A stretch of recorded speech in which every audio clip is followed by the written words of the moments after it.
আসসালামু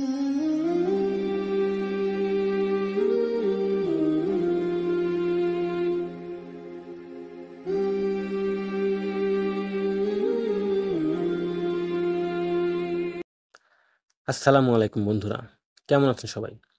আশা করি সবাই সুস্থ আছেন, ভালো আছেন। আজকে আপনারা এই ভিডিওতে দেখতে পারবেন কোন একটি কবর থেকে একটি লাশকে উঠানো হবে এবং সেই কবরের ভিতরে সেই জমানায়, অর্থাৎ এটি যেহেতু খুব অতীতের একটি কবর, সেই যুগে কবরের সাথে কি কি দেওয়া হতো। তারা মনে করতো হয়তো কবরের সাথে সেই মানুষটির আসবাবপত্র, গহনাগাটি কিংবা টাকা পয়সা, মুদ্রা, স্বর্ণ মুদ্রা এসব দিলে হয়তো আখিরাতে তার নাজাত হবে বা তার আযাব কম হবে। সেই সব কিছু মনে করে তারা তার লাশের সাথে বা তার কবরের মধ্যে সেগুলো দিয়ে দিত। এই ভিডিওতে আজকে সেই বিষয়টি দেখতে পারবেন। তো চলুন বন্ধুরা, আগে সেই ভিডিওটি আমরা দেখে আসি।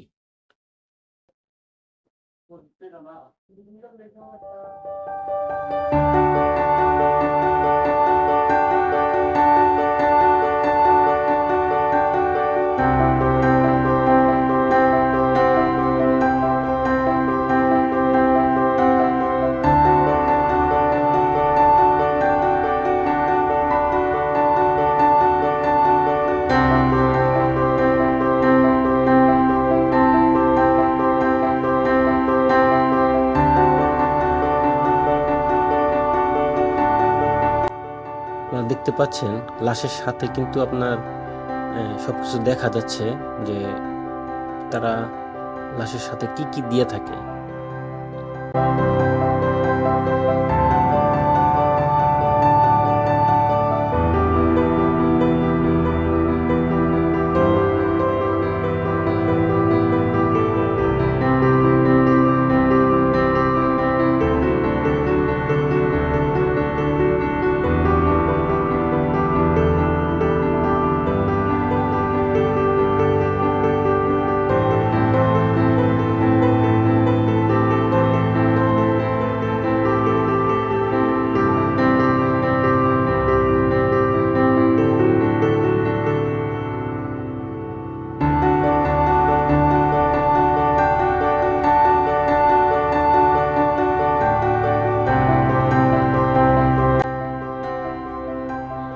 এখানে দেখে তো মনে হচ্ছে স্বর্ণ মুদ্রা অথবা রৌপ্য মুদ্রা দুটোই মিশ্রিত, পাশাপাশি বিভিন্ন রকম গহনা, চুড়ি এগুলো দেখা যাচ্ছে।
দেখুন, হাতে, আংটিতে, তারপরে হাতের তালুতে সবকিছুতে কিন্তু কিছু না কিছু দেওয়া ছিল। এটার বাহিরেও তার মাথার উপরে আরেকটি গর্ত করে সেটা ঢেকে দিছে এবং তার ভিতরেও কিছু একটা হয়তো আছে, সেটা বের করা হচ্ছে।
তো বন্ধুরা, আপনারা দেখতে পারলেন সম্ভবত মিডল কান্ট্রি অথবা সৌদি আরব, দুবাই, মিশর এইসব এলাকার কোথাও হয়তো এই ভিডিওটি তৈরি করেছে। সেখানকার হয়তো কোনো একটি পুরানো কবর থেকে এই খুঁটিনাটি বিষয়গুলো তুলে ধরা হয়েছে। আমরা সেখানে দেখতে পারছি তার মানে সেই লাশের সাথে গহনাগাটি এবং বিভিন্ন রকম আসবাবপত্রের সাথে কিছু স্বর্ণ মুদ্রা এবং রূপো মুদ্রা, ব্রোঞ্জ এই ধরনের কিছু মুদ্রা দেওয়া হয়েছে এবং লাশটি একটি নারীর, সেটা কনফার্ম এটি একটি নারীর, কারণ নারী না হলে তো হাতে আর চুরি দেওয়ার কথা না। তা দেখেন সেই সময় মানুষজন তাদের মনে কিরকম বিশ্বাস করত যে হয়তো চুরি, দামি গহনাগাটি বা মানুষটির বা যেই ব্যক্তিটি কবরে শায়িত তার পছন্দের কোনো কিছু দিলে হয়তো তার কবরের আযাব কম হবে, কিংবা তার সাথে সাথে হয়তো সেই জিনিসগুলো তার সাথে পৌঁছে যাবে তিনি যেখানে যাবেন, এরকম কিছু একটা মনে করা হতো। কিন্তু বাস্তবিক হচ্ছে কোরআন এবং রাসূলুল্লাহ সাল্লাল্লাহু আলাইহি ওয়াসাল্লাম হাদিস মোতাবেক মানুষের সাথে আপনি যাই দেন না কেন, পরকালে কিন্তু সেগুলো কিছুই যাবে না, সেগুলো কবরই থেকে যাবে, দুনিয়াতেই থেকে যাবে। এই ভিডিওটি সেটাই প্রমাণিত হয়েছে। তাই কখনো দুনিয়াতে অতি লোভে পড়ে কখনো কোনো কিছু করবেন না, যাতে আপনার এরকম মনে করেন যেন হয়তো দুনিয়াতে যা কামাইছেন হয়তো পরকালেও সেগুলো চলে যাবে। টাকা পয়সা, অর্থ, ধন সম্পদ, এমনকি এক টুকরো মাটিও আপনার সাথে যাবে না। সবকিছু দুনিয়াতেই থেকে যাবে। পরকালে যাবে শুধু আপনার আত্মা, রুহু, বা আপনার যেই মানব শরীরটি বাদে যেই আরেকটি শরীর আছে সেই শরীরটি যাবে। তো বন্ধুরা, আজকের এই ভিডিওটি আপনার কিরকম লেগেছে? যদি ভালো লেগে থাকে অবশ্যই লাইক দিয়ে শেয়ার করে দিবেন আপনার বন্ধুদের কাছে, যেন তারাও এই ভিডিওটি দেখে খুব উপকৃত হয় এবং বুঝতে পারে একটি মানুষের জীবনে মৃত্যু কতটা মূল্যবান। আর যদি আমার এই চ্যানেলটি আপনাদের কাছে বেশি ভালো লেগে থাকে, তাহলে চ্যানেলটি সাবস্ক্রাইব করে পাশে থাকা বেল বাটনটি অন করে দিবেন, যাতে করে পরবর্তীতে এই ধরনের নতুন নতুন ভিডিও আপলোড করার সাথে সাথেই আপনি পেয়ে যান সবার আগে। ধন্যবাদ বন্ধুরা, ভালো থাকবেন, সুস্থ থাকবেন। আল্লাহ হাফেজ। আসসালামু আলাইকুম ওয়া রাহমাতুল্লাহি ওয়া বারাকাতুহু।